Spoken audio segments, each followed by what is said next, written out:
ভোলায় ড্রাইভিং লাইসেন্সের পরীক্ষা প্রধানত আপনার তো লার্নার করতে হবে। তো লার্নার করার পর আপনার সিরিয়ালে দাঁড়ানোর আগে আপনি 3টা লার্নারের ফটোকপি করবেন।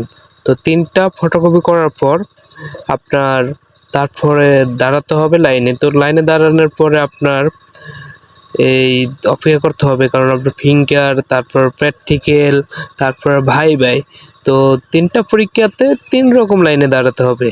তো ভোলা কিভাবে আপনারা বিএরটিসি অফিস খুঁজে বের করবেন সংক্ষেপে বলি। আপনারা ভোলার নতুন বাজার আসবেন। আগে আসার পরে ভোলার নতুন বাজার কোর্ট মসজিদের একটু সামনে গেলেই আপনার জেলা পুলিশ অফিসের কার্যালয়। এই কার্যালয়ের ভিতরে ঢুকলেই আপনারা এই বিএরটিসির অফিসটি পেয়ে যাবেন। তো এই বিএরটিসির অফিসে আপনার এই জায়গায় ফিঙ্গার নেয় আর আপনার প্র্যাকটিক্যাল, ভাইবা। তো ভাইবাও এই জায়গায় নেয়, প্র্যাকটিক্যালটা নেয় আপনার সরকার স্কুল মাঠ।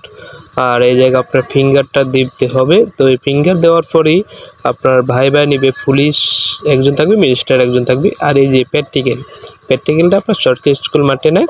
তো আশা করি বুঝতে পারছেন। তো এই সংক্ষেপে আল্লাহর রহমতে পরীক্ষাটা দেবেন সকলে মিললে, এটাই দোয়া রইল। আর বেশিরভাগ আপনার এই প্র্যাকটিক্যালি মানুষ ফেল করে। তো আল্লাহ ভরসা, সকল মানুষ তো এক নয়। তো করেন, তারপরে আপনার যদি না হয় দালালের মাধ্যমে করতে হয়, এটাই